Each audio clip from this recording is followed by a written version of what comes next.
holidays are for candy. I ate a Nutty Buddy for breakfast, so now I'm going to go eat some real food. Welcome to Stargazing, a Stargate gazing podcast. I'm your host, Mary. And I'm your other host, Kathy. And each week we review an episode of Stargate alternating between SG-1 and Atlantis. Hello. How are you doing? I'm good. How are you? I'm fine. Just hanging out with Blue Steel. Excellent. Like you do. Indeed. How are things going? Good. My semester's over, and I get a break for a while, which is great. Woohoo! Very woohoo. Yes. Are you doing It's a long semester. Are you doing anything fun? Not really. Well, Jeff is off for a couple weeks, which is nice, so we get a little extra time. And I don't know, I guess we'll be doing normal holiday stuff for Christmas, going to various family things, which is always a lot. And then we're going to go to Atlanta for a couple weeks in January, or for a week in January. Very nice.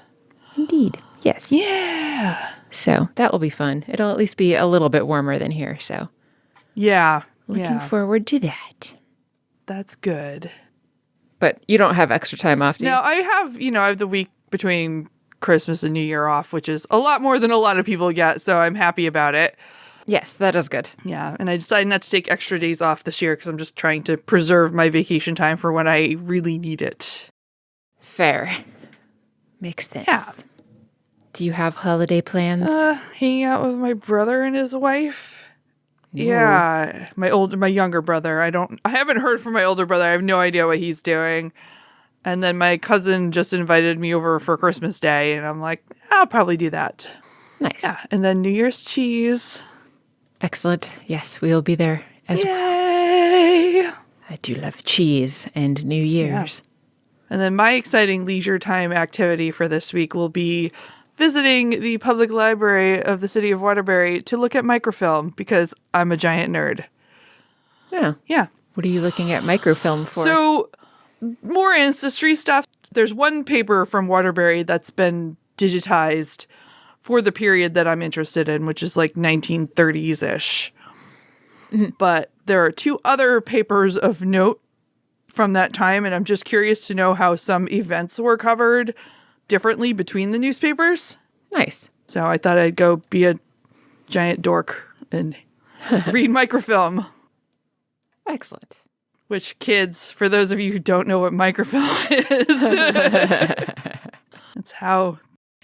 You don't call it microfiche, which I always thought was extra weird. Film and fiche are different things. So, are they really? Microfilm are the reels of a film, basically. And fiche are flat sheets where a bunch of pages are on it. Weird. But they are both micro. Microform is the general term. Oh. I had no idea that they were different things. They are, yeah. I learned a thing. Yay! Know who else learned things today? Ooh, who's that? The people of Atlantis about the planet they live on. And its wildlife and also its sun. Yes, this is true. They did learn things about all of those things. What is this episode that we're talking about? This is Stargate Atlantis, Season 3, Episode 12, Echoes. Indeed. And the episode starts with a recap. Puddle jumpers can also enter puddles or oceans. Remember the alien whales Rodney heard when he was trapped under the ocean?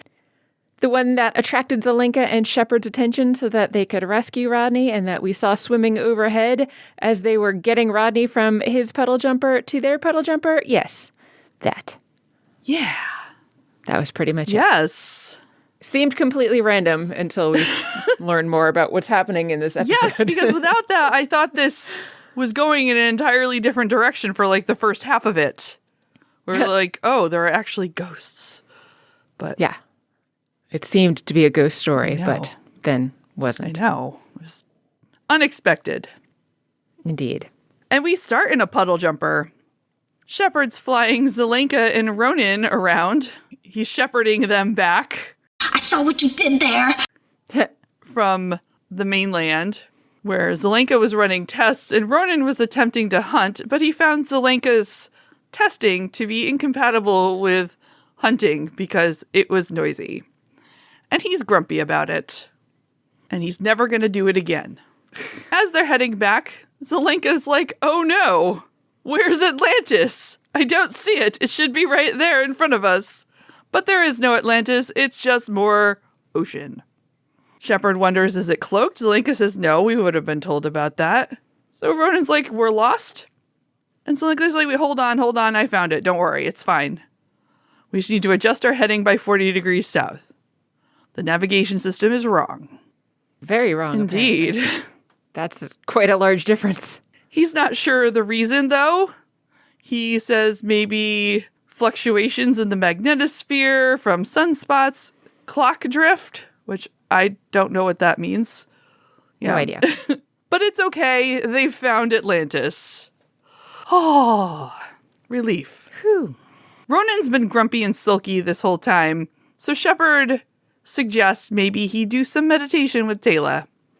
And Ronan's like, just land. But he does go to meditate after that. Yes. And falls asleep on Tayla. Not on top of her, but not literally. No. I thought it was very weird that she was doing a guided meditation facing away from him. Yeah, like, I don't know. That is kind of strange. I've led guided meditations, and I have never done them facing my back to the people that I was leading in the meditation. So that just seemed very strange to me. You just weren't trying to set up a joke, so. Fair. This is true. I was not. Because Ronan is not just sleeping, he's sitting up sleeping, snoring. Yes. And he looks very uncomfortable. He does not have enough flexibility to be sitting cross-legged the way that he is. And so if Tayla was really any good at teaching meditation, she would have put his butt up on a bolster so that he could sit more comfortably. But she didn't, apparently. Yeah. After this meditation session, Tayla is wandering down a hallway on Atlantis, but she sees a woman in a robe headed towards her. Old woman! Ma'am, sorry. Speaking, but she can't understand what she's saying, not because the woman's nonsensical, but because her voice is all messed up, like it's a bad radio signal or something almost. Yes. But she says she doesn't understand, and then the lady just walks through Tayla. That's disconcerting. Indeed. And that gets us to credits. It does. Credits. And then it's sometime later. It is daytime. Dr. Weir is heading down to the control room when Rodney comes running up to her to ask if she got his email. She wants to know if it's one of the 7 today or the 18 yesterday. Apparently, Rodney has been trying really hard to convince her that they should keep all 3 of the ZPMs that they have left over after the replicator takeover, but they only got 1 out of the deal. Weir has some really good reasoning for why that is, because one of them needed to go to the Antarctic outpost to protect the Earth, which makes sense. And then the other one is going to the Odyssey to help them with the battle against the Ori. So no, we're not going to take away either of those ZPMs from either of those places. So we get the 1. And it gives them plenty of power to be able to cloak the city and dial home.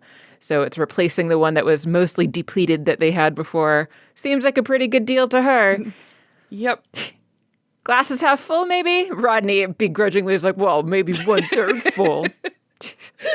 Weir warns him she does not want any more emails about the matter. She's not going to change her mind. The ZPMs are already on their way to the places that they have been sent out to or are going to. Spamming people is a way to get them to never read your email ever again. And if something important happens, Rodney's screwed. He can't email it to Weir. Although hopefully they just communicate on their radio. Anyway. Hopefully. Yeah. Or in person, as was happening here. After this, we are in the gym with Tayla and Ronan. They are sparring, and Tayla kicks Ronan's ass, basically, because he's distracted. He was tired. It's been a long day, he says a little bit later as they're heading back to, I don't know, their quarters or wherever they're going.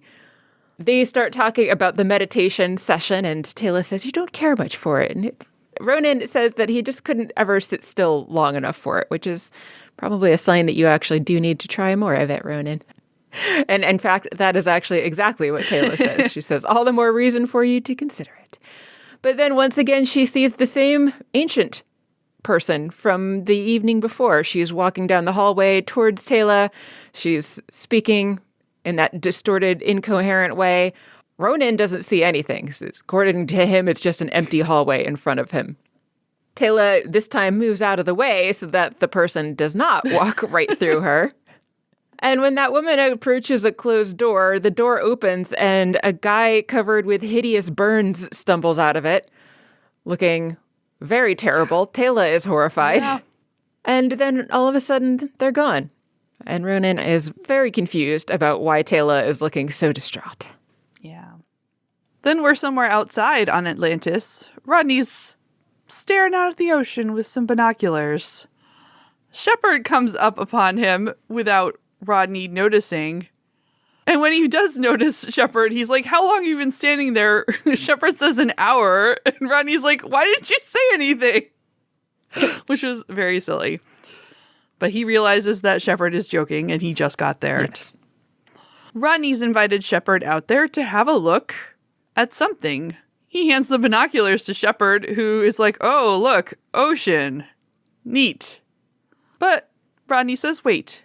And then we see a whale. And the whale was in full view. Yay. Not a real whale, but Yeah, the alien whale. And Rodney says his friend is back. How does Rodney know this is the same creature? Is it just Who knows? wishful thinking? I think so. Then we're in the infirmary where Beckett is checking out Taylor. She checks out clean. There's no sign of any abnormality. And Ronan's like, well, she is hallucinating, so maybe there's a device causing that? We've seen that before.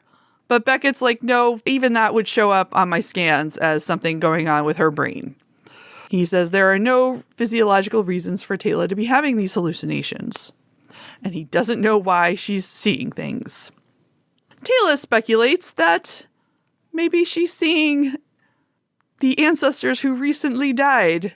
They're trapped maybe between ascension and this plane of existence because they failed at ascending when the replicators were murdering them all. Ronan tells her it's too much meditation. Sometime later, Shepard and Dr. Weir are walking through the hall talking about Taylor's health behind her back, as is the professional thing to be doing. Shepard asks if she's going to be okay. Dr. Weir doesn't know. Maybe Taylor just needs some rest. Hopefully, that's all it is. Everyone's been through a lot lately. Rodney comes up to them. He's been looking for them for a while, apparently. Specifically for Shepard, because he says, oh, not you, to Dr. Weir, who's a bit insulted. She assumed that he was coming up to talk more about the ZPMs, but that is not why he's here. He shows them their tablet. It has an image of a space whale on it with a bunch of ancient writing surrounding it because he just found it in the ancient database. There's a whole subsection on wildlife from this planet. And there's even a lobster-like crustacean down there the size of a Buick. Ooh. That's a big Twinkie. Everyone wants him to get to the point, though. What's with the whale? Or the whale-like animal. It's not actually a mammal. It's a fish, unlike the whales on this planet. A very big fish, he specifies. And they go into the science of the animal a bit, which I found interesting, but isn't all that relevant. So moving on. Everybody likes your biology lessons, Mary. I don't actually have a real biology lesson here. It's just that they made up a bunch of MacGuffin science for alien space whale, including its technical name and all that kind of stuff. Gotcha. Yeah. But that whale, space whale, not a whale, is out circling the city right now. And Rodney is once again convinced that it's the same whale that helped him when he was trapped in the jumper last year. He refers to the whale as Sam, even though this one is apparently a male because of the very obvious appendage that they can see on it. But he reminds everyone Sam can be a boy's name too. That's really all he's come to tell them, is that, look, there's information about this whale. Dr. Weir doesn't really understand the point of this conversation at all, and so tells Rodney that she hopes this isn't interrupting his actual work time. But no, he's doing this in his free time, learning more about his friend Sam. Shepard asks if they're good eating. Rodney is horrified. That's his friend. Don't eat Rodney's friend. Then it's nighttime, and we're with Taylor again. She gets out of bed because she's hearing things. She heads out into the hallway outside her room, and the same lady from the beginning of the episode is there saying things that she can't understand. and walking along as if Tayla's not even there. Tayla follows, and again, we see the burning man not burning. He's not actively burning. No, he's just The burnt. very burnt man. She spots him again. Yeah. This time, the ghost lady catches him, but Tayla still can't understand what's going on. And the woman then kind of screams, like a creepy ghost might scream. And Tayla covers her ears because it's real freaking loud. Yeah. I think the moral here is that Tayla just needs to stay away from doorways, because this always happens when she is standing near a door and then the door opens and the burned guy falls out of it. Yeah. So you could also just stay away from doorways. Not follow the creepy voices. Just a thought. Yeah. Also, there's that. But maybe she likes solving mysteries. Maybe so. Then next we see Tayla. She's having a session with Dr. Heitmeyer. We haven't seen her in a while. No. I'm very not fond of her after the whole Michael situation. You're never gonna let that go, are you? Yeah. Yeah. So, no, it wasn't sad not to see her. But anyway, they're all True. complicit in that anyway. I shouldn't just This take it is out true. on her. Tayla's explained what's going on. So Heitmeyer's asking, oh, you don't understand what the woman's saying? And Tayla says, no, she thinks she's speaking ancient and that she's afraid. But she doesn't know what the woman is afraid of. And she also explains that the woman is not aware of her. It's like she's not there, so she can't communicate with them. Heitmeyer asks why Tayla thinks they're appearing to her. And Tayla answers, too much meditation. So Heitmeyer's like, there are those who believe meditation is a way of opening a door to the spiritual world. Which Tayla then says if these are indeed ancestors trapped between planes of existence, which she had theorized before, maybe they're trying to talk to Tayla. Maybe Tayla can help them move on. Which is why I thought this was going to be a whole ghost story. Right. Because Tayla tells us it is. Exactly. Sometime later, Dr. Heitmeyer and Dr. Weir are walking down a hall, once again talking about Tayla's health behind her back. And also just out in the open, wandering through the city. Yep, that's great. Yeah, where anybody can hear it that might be walking by or might have, I don't know, a microphone set up somewhere around here for whatever reason. Open radio, what have you. Dr. Heitmeyer is talking about how she doesn't know why Tayla would be experiencing these visions, but maybe it's some kind of a guilt about what happened with the ancients, or has something to do with all of the emotional responsibility that she's got between the people on in Atlantis and her own people. Dr. Weir doesn't see why Tayla would feel any kind of guilt, because it's not like any of this that recently happened to the ancients was her fault, but doesn't mean that Tayla might not be feeling bad about it, and that deep down she may feel like she was complicit in some way to events that led up to those murders, since she was involved with when they found the replicators after all. So Dr. Heitmeyer is going to keep working with Tayla to see if she can help solve the problem.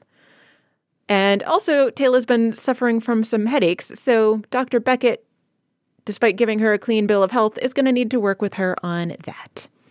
Then the two of them come up to a transporter. They go to take it to wherever they're going, but when the door opens, the same burned guy that Tayla's been seeing is there, falls out of it, and Dr. Weir looks horrified at this because apparently she's seeing the apparitions too, and she also sees when the burned guy just suddenly disappears into thin air.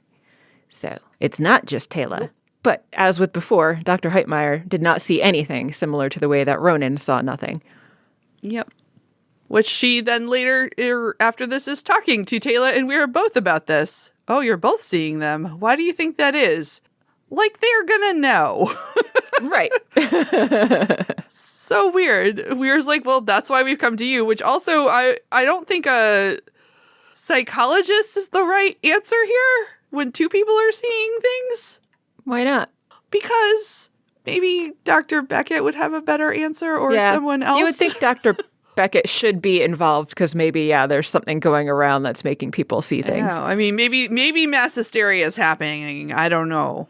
They're all just having the same hallucination at the same time, and it is completely psychological. Dogs and cats living together, mass hysteria. Could be. Maybe. Yeah. So it really, both of them should be involved. I would say that she should be involved, but yes, Dr. Beckett should also be involved when now there are two people with the same hallucination. Tayla wonders if maybe having two people seeing the apparitions will better their chances of being understood. And Weir's like, if they are trying to communicate. Heitmeyer suggests maybe it's the power of suggestion. So if you saw a ghost, Taylor, and told everyone about it, everyone else is going to start seeing ghosts too. Ever think of that? Good job, Taylor. Yeah, God.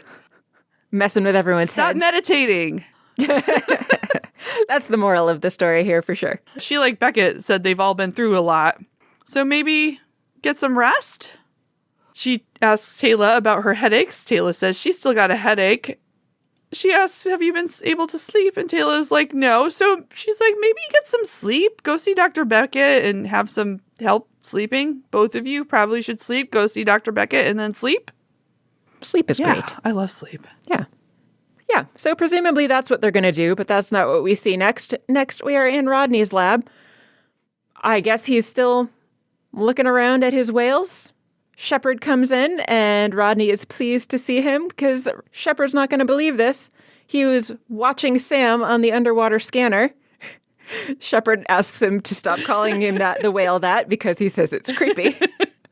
Rodney says, no, it's not.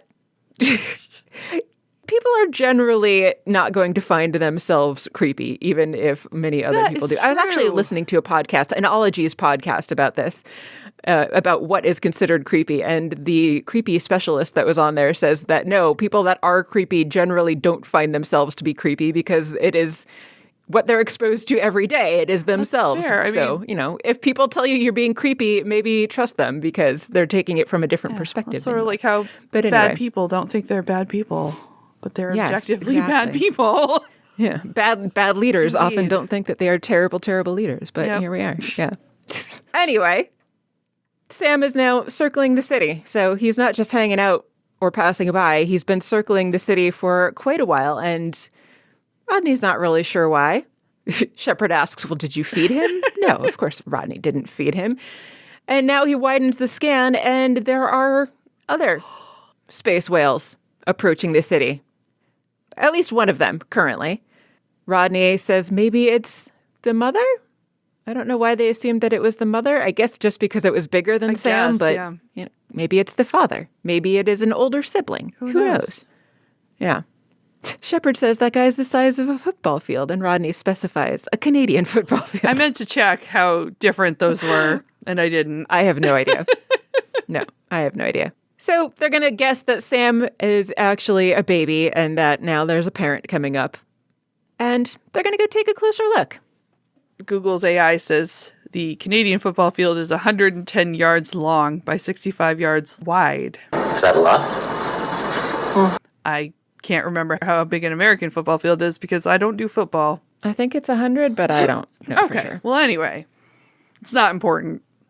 Also, are we talking about like a soccer field or an actual football field? That's a good question. If we're talking about the comparison here. Because I meant American football field, but if we talk soccer field, I have no idea. Well, Wikipedia is calling Canadian football as opposed to soccer football, as we call it here. Well, we don't call it soccer football because that would be weird, but... That would be very weird. It's 120 yards, so I was wrong. American football field. Oh, okay. Football. What we call football, not soccer. Yes. I didn't look that up. Shepard heads to a puddle jumper where Zelenka's inside, and the first thing I thought was, aren't there more than one? And why does he pick this specific one? It was weird. It is weird. Yeah, Shepard was surprised that Zelenka was there. And they address it. He's like, Zelenka's like, do you need to use this jumper? And Shepard says yes. But why? And I guess... Didn't they lose a few, though? They have. I don't think they've lost all of them. But then Shepard says, oh, we could take another jumper, I guess. But Zelenka says he's not sure if he's fixed the navigational glitch and maybe the other jumpers are affected. It really doesn't make sense why he needs to take this specific one. Maybe it's his favorite. Well, I think that navigational glitch is what they're saying is the reason why they need to take this one, because this one's the only one that's fixed. I don't know. It says he's not sure he fixed it, though. Anyway... Yeah, well, it's the only one he's been working on, so who knows? But anyway, we're going to call this Shepard's favorite jumper. Yeah. It's the one that he's put his little hula dancer on the dashboard for and has the fuzzy dice in the rearview mirror. He doesn't have that in the other ones. Yeah, this is his jumper. Yeah. Regardless, Shepard promises they're not going far. They won't be out of sight of Atlantis, so they don't have to worry that much about the glitch at this point. Also, you're going to be tracking us, Zelenka, from the control room, so really get out and go up there, okay? And Zelenka's like, all right, sure. And also, did you mention whales? What? Next, we are in the infirmary with Taylor. I almost called her Taylor. I don't know why. Hi, I'm the problem, it's me. Next, we're in the infirmary with Taylor and Dr. Weir. I think I was combining Weir and Taylor together. Beckett's given them some stuff that should help with headaches and help with sleep. They'll be able to get at least 8 hours, but he wants to make sure that they actually have 8 hours of uninterrupted time to rest when they take it. So don't take it for a nap or whatever. Dr. Weir asks, well, when does that ever happen that we have 8 hours of uninterrupted rest time? Dr. Beckett, though, says that both he and Dr. Heitmeyer think that Taylor and Dr. Weir need to make that time for 8 hours to happen, which is an excellent point. Yes. So presumably that's what they're going to go do. They leave the room, and Dr. Beckett has a seat and starts working on his laptop, but then he starts hallucinating. There's somebody screaming in pain, and then he looks over and sees a bunch of medics working on an injured person laying on a table. They have hooded masks over their heads, so he can't really see anybody's faces. And the person on the bed is the one that is crying out in pain that attracted his attention to what was going on over here in the first place. As with the other hallucinations that Taylor's been seeing, there are voices, but they're distorted, so we can't understand anything that they're seeing. And the person on the table, don't really know for sure if it's the same guy from before, but this person has a lot of burns all over their body. And so as Dr. Beckett gets up to take a closer look, though, everyone disappears. God, so rude. Creepy. Just abandon him. He's coming to join the Right? party, and they're just like, bye. He wants to help, yeah, and then they It leave. is also very creepy. You are right. It's rude and creepy. Then we're in the puddle jumper. Rodney is uncomfortable. He says he never feels safe when they're underwater in a puddle jumper, although he has no problems with space. It makes sense to me. Because He says, of course he's okay in space, which, yeah. Why would that be a given if being uncomfortable underwater? But yeah, he has a bad history with being underwater in these things. they communicate with Zelenka in the tower, who lets them know the whales are deeper and less than a kilometer from their 2 o'clock position. And they bring that up in the puddle jumper so they can see now some whales, and they're going to get to see them up close. Ooh. And we see Sam, supposedly, and then Mama, supposedly. But that's all we get of them for now. And next we're in the hallway. Ronan is walking down, and now he's hearing stuff. He hears some weird sounds, and all of a sudden there's a couple scientists. They are looking at some kind of console. They're talking in gibberish like everybody else that we've seen has been doing. Ronan stops to watch them for a bit, looking a little bit disturbed by what he's seeing. And it is clear that one of the two people is very concerned about what she's showing the other person on the screen that they are looking at. Then Taylor comes up and realizes that not only has she seen those two people that were arguing over the screen, but Ronan saw them too. And of course, when they both look back towards those people, they're gone again. Then we're back in the puddle jumper underwater, where they're still trying to get a closer look at Sam and Mama. Shepard notes he just suddenly got a headache, and then they can't see them for a moment, but then they appear very, very close to them. They just get a close-up shot of a giant eye. Yes. And Zelenka's like, they're right in front of you. And they're like, obviously we know that. Rodney is getting a giant headache too, one enough that he even like grabs his head. So that's not good. No. So they're gonna back away a bit, which Rodney says is a good idea. In the control room, Zelenka is thinking maybe the echolocation is causing the problems and giving them their headaches. Then Zelenka's like, uh-oh, or oh my, as he says. And he says he detects even more whales. Dozens. They're still a ways away, a few kilometers, but they are headed in the direction of the puddle jumper. And then Shepard notices that Rodney's nose is bleeding. That's bad. Indeed. Next, we're in a conference room with Dr. Heitmeyer because more and more people need to be involved in these sessions. Dr. Weir is there, Dr. Beckett's there, Ronan is there, Taylor is there, Zelenka's there even. So now all of these people are seeing weird apparitions of scientists and medical people and the burned guy. They're all seeing basically the same things. Dr. Weir points out that even though everyone is seeing slightly different things, like Beckett is seeing scientists and everybody's seeing burned people, and only a few different people have seen the scientists looking at the screen. But the one thing that they have in common is that everybody's worried and there's lots of injuries. Taylor wonders if maybe these apparitions are trying to warn them about something. And then, Zelenka's not actually there, but he gets on the radio and tells them to come to the control room right away. And then we're in the control room, where Zelenka reports to Weir that the puddle jumper is moving away from the whales, and hopefully that will make the pain less terrible. Weir radios to Shepard to ask how they're doing, and Shepard's like, giant head explosion, but that's not the right thing. My head's about to explode, but everything's fine otherwise. The whales are not letting them make a clean getaway, though. He says they're cutting them off, which is making it difficult for them to move further away and hopefully make their pain better. And then Rodney passes out, which Shepard reports to Weir, and that also he's now all bleeding out of his ears as well as the nosebleed. Yep, that's very Indeed. bad. So they're going to get out of the water, he says. Weir orders a medical team to the jumper bay and radios back to Shepard to ask if he's okay, but he doesn't answer. We see him, he realizes his ears are also bleeding, but he manages to get the puddle jumper out of the water. Well, that's good at least. Yes, he also advises a medical team be on standby, and Weir says that's done already, so just get back here and they can hopefully take care of Rodney. Yes. And then it's sometime later in the infirmary. Rodney and Shepard are laying there in some beds next to each other. They are awake and seeming okay at the moment, but both of them are a bit hard of hearing at the moment as well. Beckett says that their eardrums have been perforated. The whales are emitting a very low frequency pulse that he likens to a sonar and also an EM field. So, neat. Yeah. The combination is very dangerous to humans, especially if you're in close proximity. I don't know about the EM field, but yes, low frequency can actually be very damaging to people depending on how loud it is. We don't necessarily hear it, but it does cause very bad vibrations that can lead to headaches and nausea and all kinds of stuff like they're experiencing. So that's possible.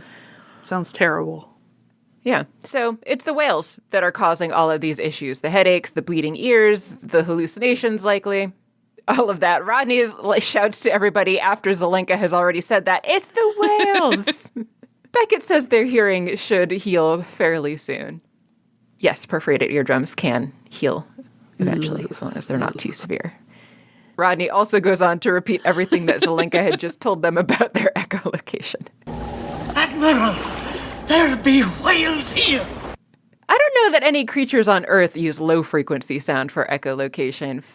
High-frequency is more common, as far as I know. Okay. It travels faster, so it would be more helpful. Low-frequency is going to travel slower, but can travel farther, so I don't really know that it would be very good for echolocation, but I'm not a specialist in that kind of thing, so I don't know. Maybe it does work pretty well by some species out there that I don't know Or of. giant space whales in a mostly ocean planet.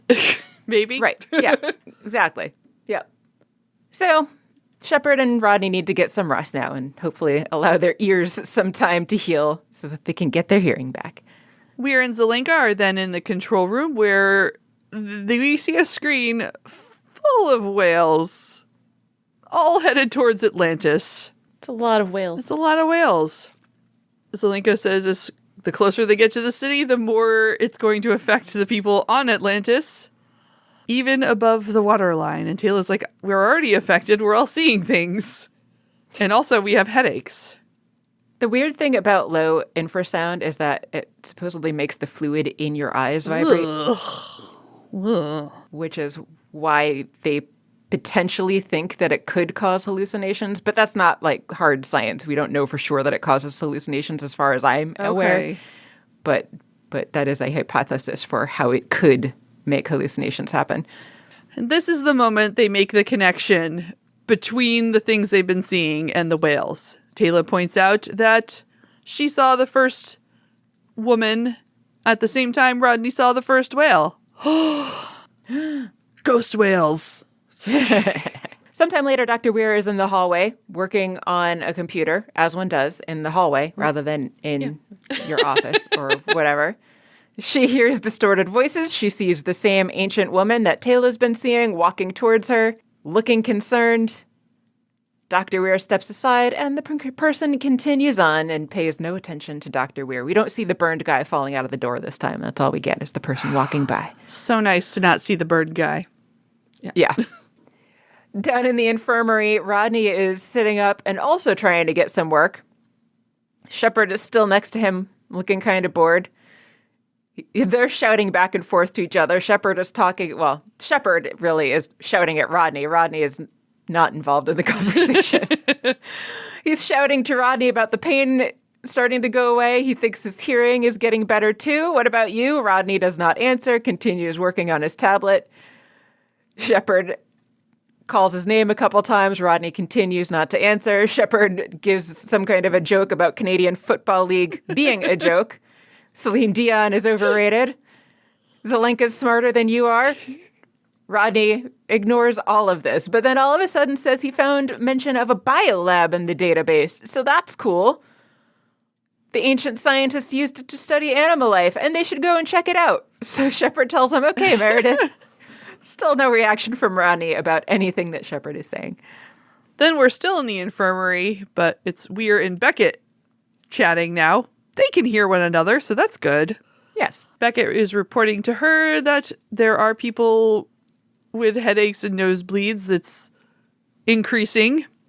He's using painkillers to help them, but they really need to figure that out. Even his head is hurting a wee bit, he says, but he will manage. Weir says she's fine, but he does give her some painkillers just in case.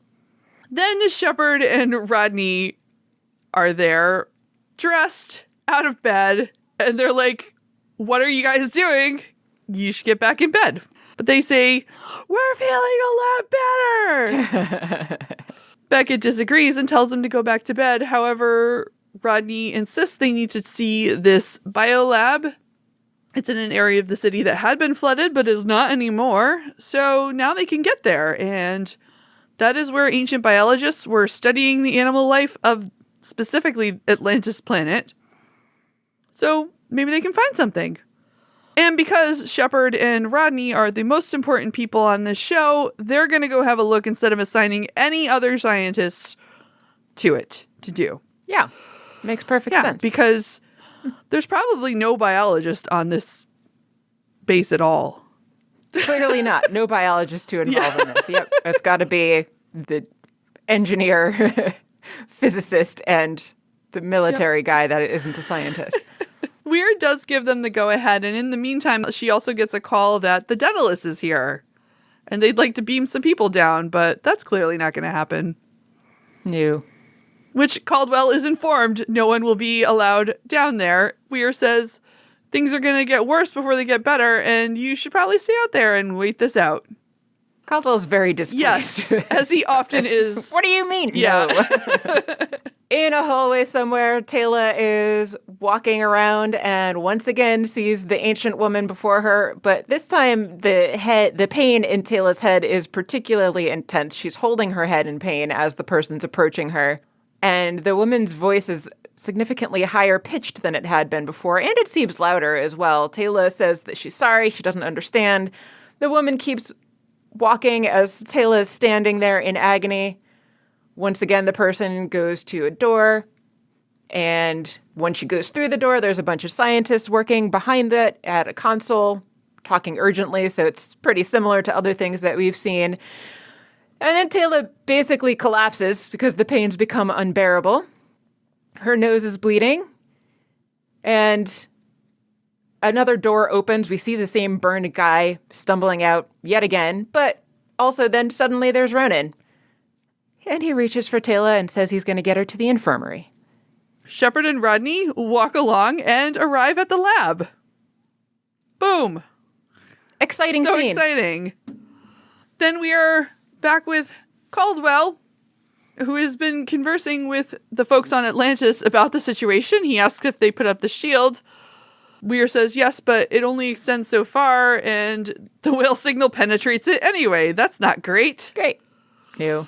Zelenka chimes in that they might be okay if it were only a few dozen whales. However, now the whales are in the hundreds and getting closer. Weir lets Caldwell know that Rodney and Shepard are checking out an ancient lab and maybe they'll get more answers. But they might have to evacuate Atlantis if they can't figure this out until the whales leave. Caldwell asks, what if they don't leave? Which is a good question. Yes. But his solution would be to kill them all with squids Aw. before they kill everyone That's else. Then Shepard and Rodney head in to the control room before we can further explore mass murdering whales.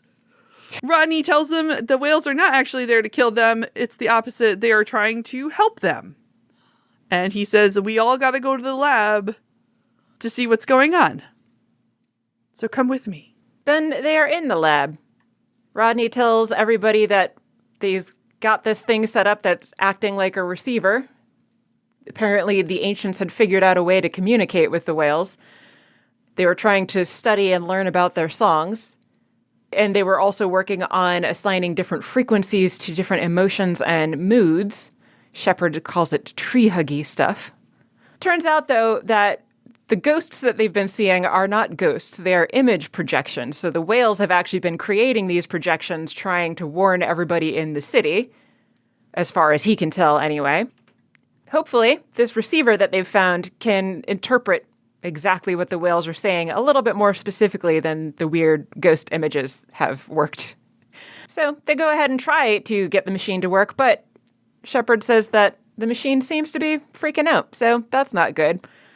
And they're just watching a bunch of waves oscillating on a screen. Darwin Ball. Then we're in the infirmary, which is overrun with people with headaches and nosebleeds and ear bleeding. It's not great. Beckett goes to Taylor, who is in the infirmary, to see how she's doing. Taylor says she keeps seeing the apparitions. In fact, she's seeing one right now of a team working on the burned guy. Beckett can see it too now, so everything's great. Yeah. Weir comes in to let them know that the Daedalus Infirmary can beam up some folks, the sickest of them, to hopefully give them some time. More time. Yeah. Beckett says Taylor should be one of the first. Taylor refuses, though. She refers again to the vision. She sees that there is a patch on the burned man's clothing, and she says he's a pilot.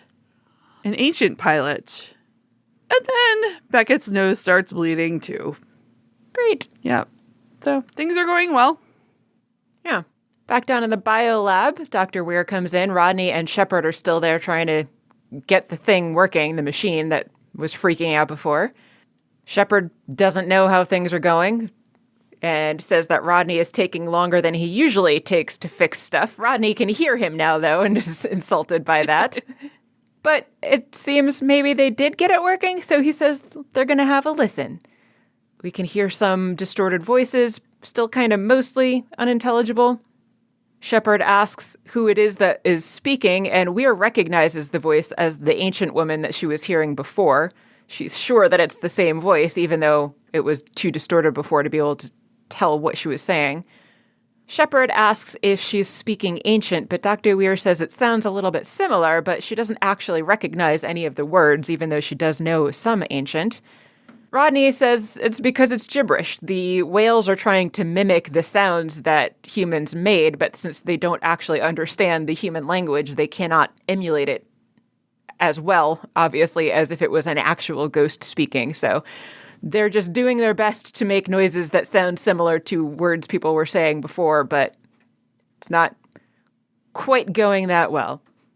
He does mention that it's something that the whale ancestors experienced, and so the whales have it stored in their genetic memory.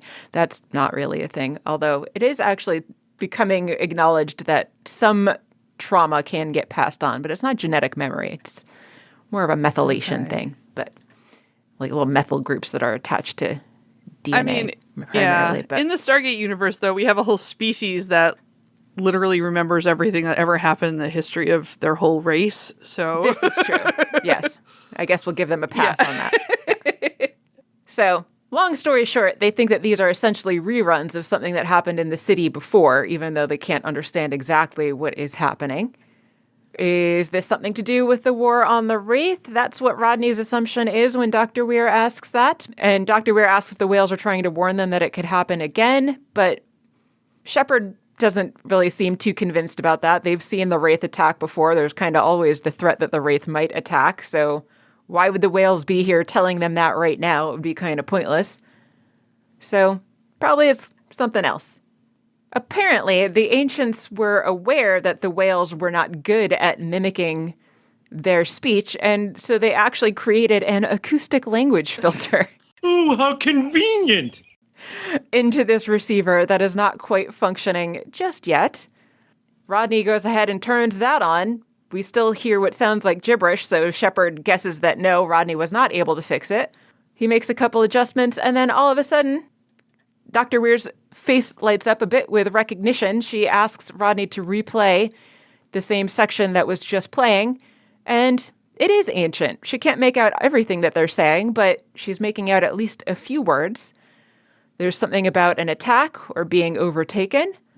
Rodney asks if she means Atlantis, and Dr. Weir says no, it's something called Adaris, but what Adaris is, who knows?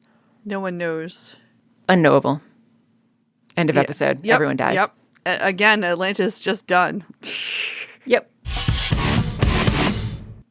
The whale mimicry was reminding me.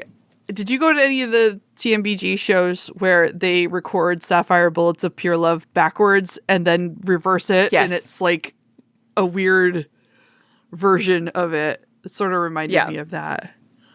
Such a fun thing. It makes sense. I could see that. Anyway, so it's like, it's sort of the words.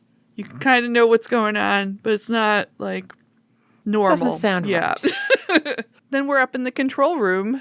Zelenka reports the hundreds of whales have arrived. Caldwell radios down to Dr. Weir, who is the person that Zelenka's reporting to, of course.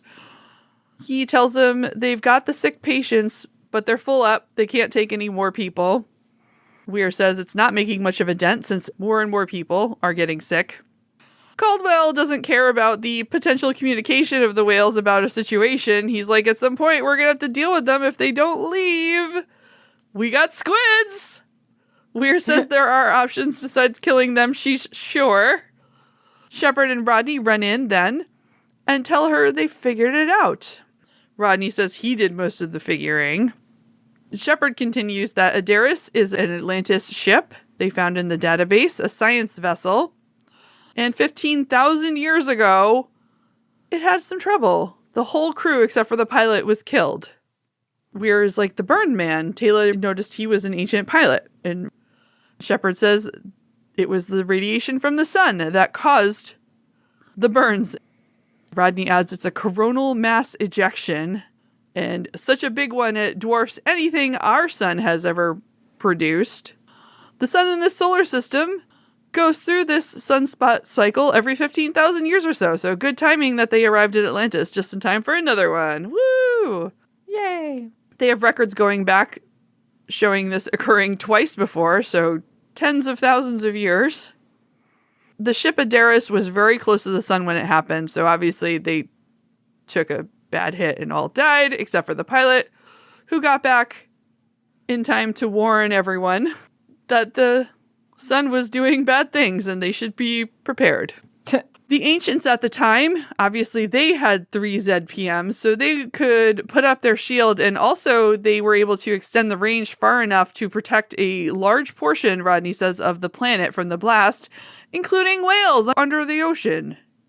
Weir says, so this is going to happen again soon? And Rodney says, no, not soon, right now. And then he shows his laptop screen where we see the sun is flaring.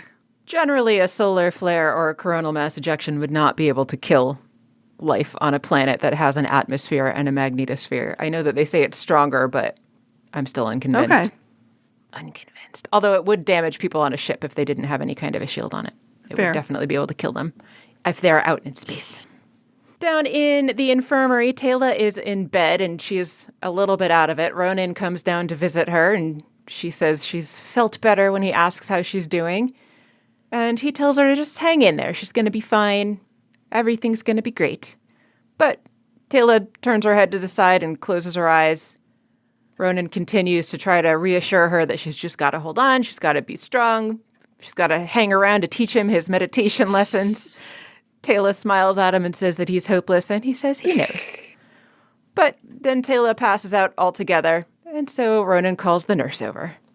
Back in the control room, they are seeing the sun, and the bump on the surface of the sun is becoming increasingly large. Rodney says that the magnetic field around it has begun to weaken, and that coronal mass ejection is imminent. It's going to erupt from a very small area, which will just be a pinprick, essentially, compared to the size of the sun. But from there, it's going to fan out, and it will be completely engulfing the planet by the time that it gets to where they are. Shepard asks how much time that they have. The collapse is imminent. They have probably less than an hour before the radiation hits the planet and supposedly kills everybody. Dr. Weir asks how they could have not noticed this, but Rodney says it's because these things happen very quickly. There wouldn't really have been much warning leading up to it. And Zelenka verifies that. He says that they're impossible to predict. And, of course, everyone's focus was on the Wraith lately, not the sun. So who would have thought that that would be what does them in? They figure that the whales are aware that this is happening because there are lots of animals that are sensitive to anomalies in the magnetosphere.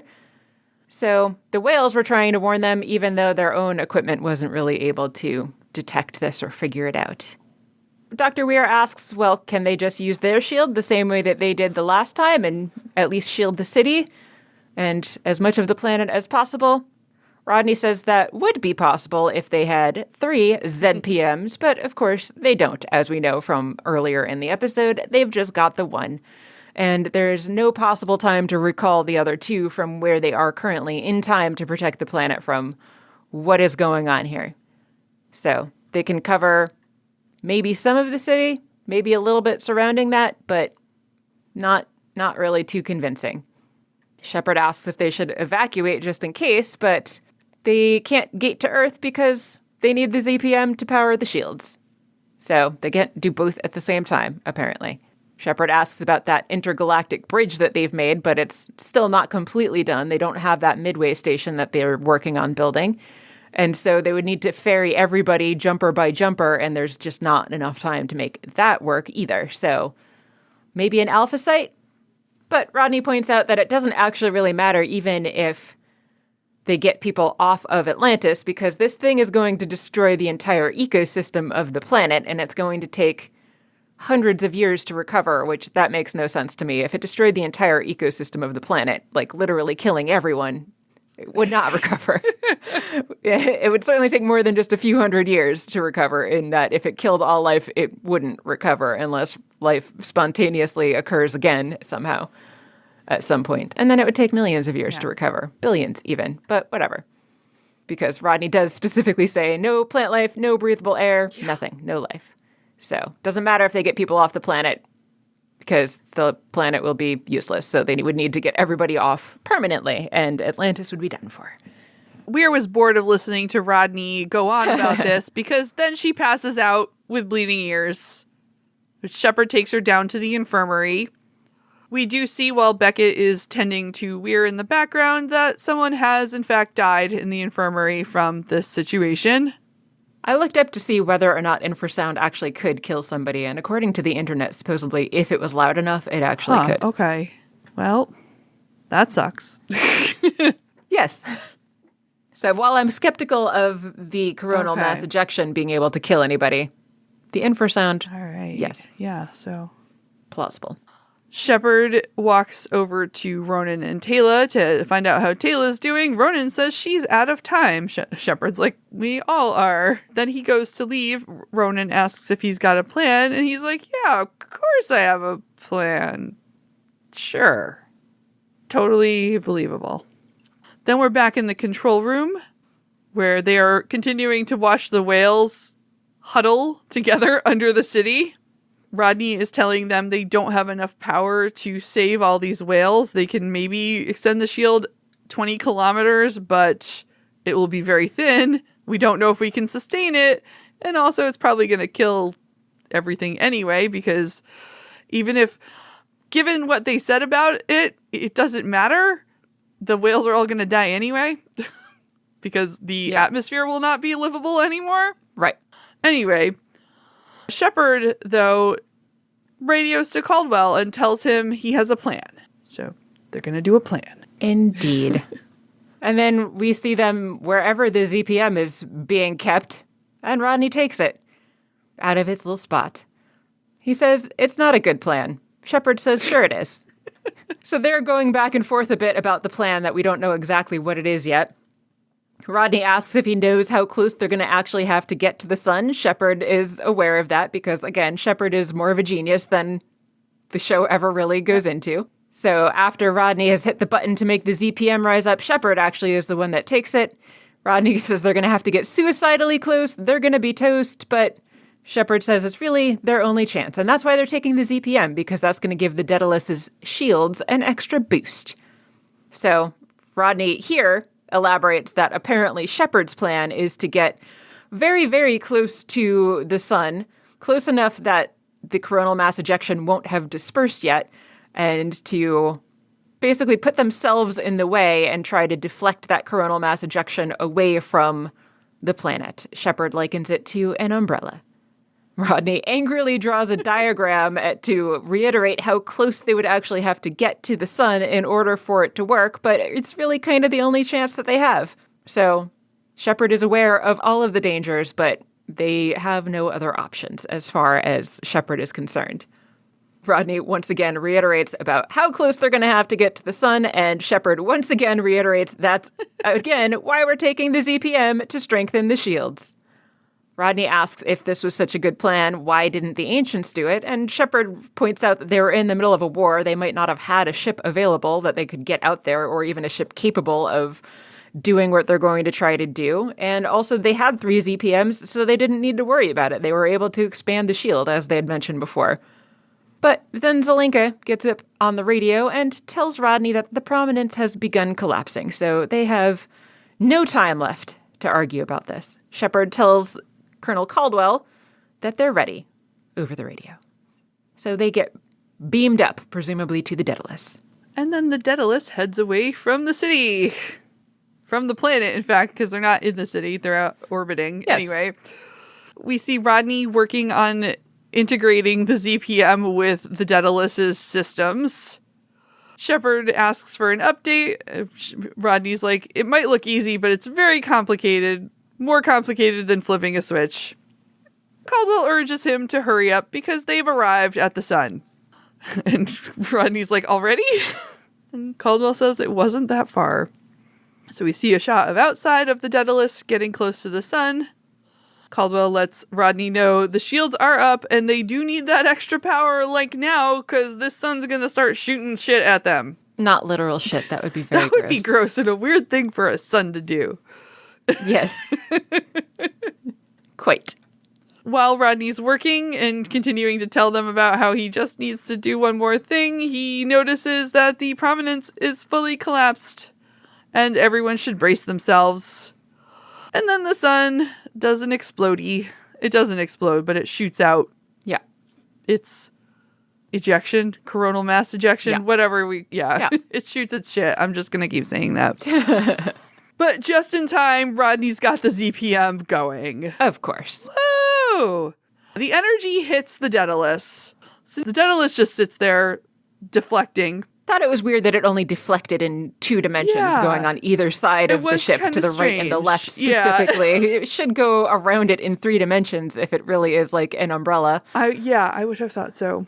And also physics being what physics is. Yeah. Science is whatever we want it to be. Caldwell asks how long this is going to go on, and Rodney says anywhere from a few seconds to several hours. Shepard's like, what? Hours? You didn't say anything about that? Might have changed the plan a bit. Indeed. And Rodney does tell them that he told them this wasn't a good plan. Don't look at him. Down in the control room, Ronan is looking over Zelenka's shoulder as Zelenka monitors the situation. Ronan asks how they're doing, and Zelenka says, well, according to my calculations, the blast should have hit us by now, and he's not getting any discernible increase in radiation. So Ronan just kind of looks at him blankly and says, so good? Zelenka confirms, yes, so far, they're doing well. Back out in space, the energy continues to just blast the Daedalus. It continues to be split into two streams, one on either side of the ship. And Rodney is monitoring the situation on his tablet. It says that the temperature inside the shields is rising too quickly. There are several failed sensors on the bow. So things aren't going well. They're not going to be able to tolerate this much longer. Caldwell is concerned about the actual hull heating up soon, which is a legitimate concern. Rodney says that it's not a matter of can it, it's already damaging the hull, in fact. Then they have a breach in one of the 302 bays, and we see a bunch of 302s and debris floating out into space through a hole in the ship. I like that whoever transcribed this episode says that Caldwell turns to his right-hand man, not Kleinman. Is he on vacation somewhere sunny? I bet it's not as sunny as this is. I just really appreciate that whoever transcribed this added in their own commentary there. Good. It's fantastic. I've never seen that really before funny. in any of the transcripts that I've used in all these years, so that's awesome. Good to know that that's the right-hand man of the Daedalus, because I just call him not Marx, so... Yeah. Yep, so they're going to work on sealing off that bay. Meanwhile, there's another breach on deck 4, and they're starting to vent atmosphere from there, Rodney tells them. And then the energy fades, and it's gone. Rodney says it's over, and they're not toast. It worked. Good plan, huh? Rodney, Shepard asks. And Rodney is delighted, but doesn't actually respond. He's just looking very relieved. Yep. So, thankfully, not hours, just a minute or so. And then it's later. Shepard's back on Atlantis. He's in the control room with Weir and Zelenka. We get to see a shot of the screen where the whales are being shown to dissipate. They're moving away from Atlantis and spreading out. Zelenka says they began dispersing almost immediately. And Shepard's like, without a thank you, huh? Weir, though, is now experiencing the same ear problems that Shepard and Rodney were earlier, so she shouts, no, thank you! Down in the gym, Taylor is sitting there meditating. Ronan walks in, not at all quietly.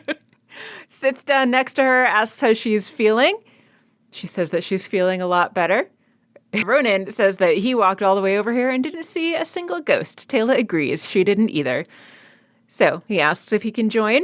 She says if he falls asleep one more time, but before she can finish her sentence, Ronan gets up, gets a practice sword, hands it to her, and says she can whack him with that if he falls asleep again. And then he settles in to meditate with her. Aw.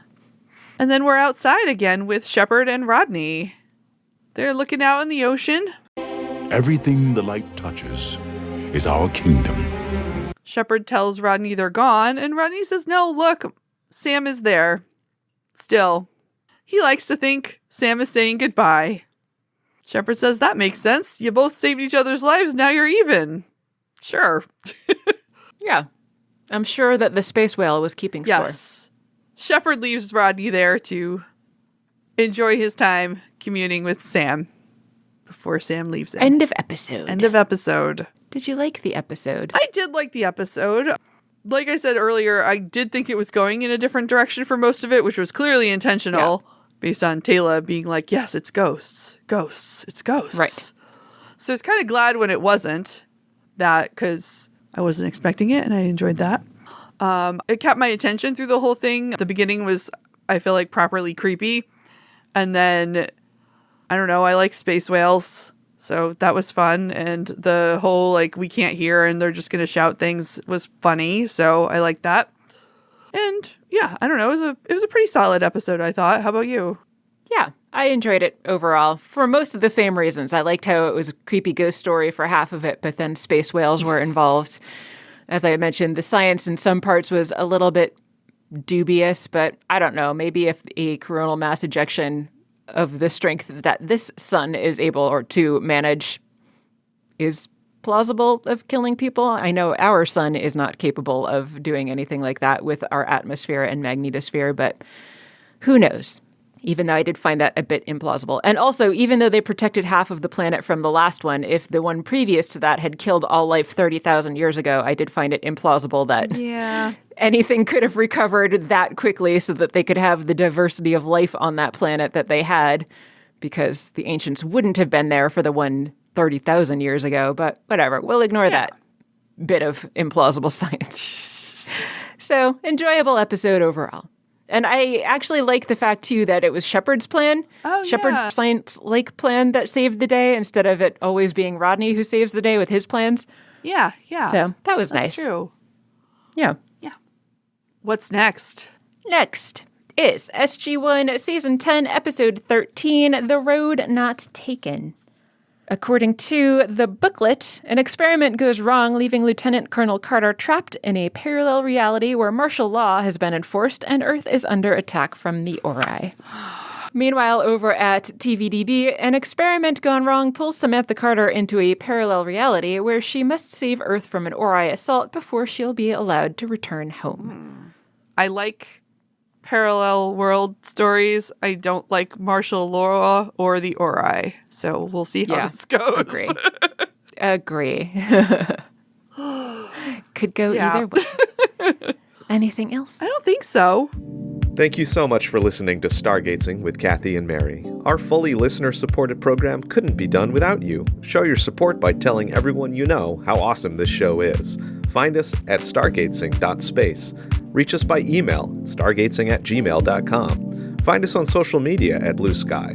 Get some merch, tinyurl/stargazing. And finally, show your financial support at patreon.com/stargazing. Thank you for traveling through the gate with us. Catch you next time on Stargazing with Kathy and Mary. I'm Mary. I'm Kathy. And you've been listening to Stargazing, the end. The end!